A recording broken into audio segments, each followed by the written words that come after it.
So at the top of the musical starts. Brigiding Brigiding. is playing the bride. So here's my thing. They built up Brigiding to be which is true, the number one drag. I told you about this. Yes, you actually did. I remember thinking of yes. The number one, the most sought after drag queen. Everyone looks at her and gets inspired by her, and she really was the number one drag queen in the Philippines before Drag Race. But her season, that really broke her, and that's true, And I had a conversation beginning because we shared experiences. I also studied theater arts in the Philippines, and our theater house and the theater house that she was part of, which I think it was PETA. Most of the time it collaborates. So I'm very familiar of the work that needs to be done if you're a theater actor in the Philippines. I went to so many auditions and I did a couple of productions as well. So I know that the training and the discipline really is to your advantage as a performer. You learn discipline, you learn artistry. That's where I learned about lights and colors and color combination, and also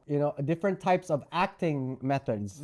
And in theater it's almost exaggerated and big, and absolutely. And so that's what I expected with Brigiding, but I expected so much. And I would say I saw that with Vinyas as opposed to Brigiding. Oh, even in the thing, yeah. I think you're right, absolutely. And like I said, drag is a multidisciplinary art form, but when you have a background in theater, you learn stage presence, you learn movement, and those are incredibly important to have as a drag artist. Sometimes you naturally figure that out on your own, but having that technical training really pushes your art to the edge. Yeah, and here's the thing, when you're doing theater shows, you're doing it 8 times a week, so you're doing it almost every day, and sometimes it's really hard to put all of the emotions all the time because you run out, because every day you're doing it, and it's hard to get into the emotion and also the technical side. But what I saw in performance, and Brigiding's performance, was mostly technique. And she was just acting her face, but I couldn't really get the connection from her. Okay. That's just for me. Okay. Yeah. I think immediately I understand what you're saying, because even when she was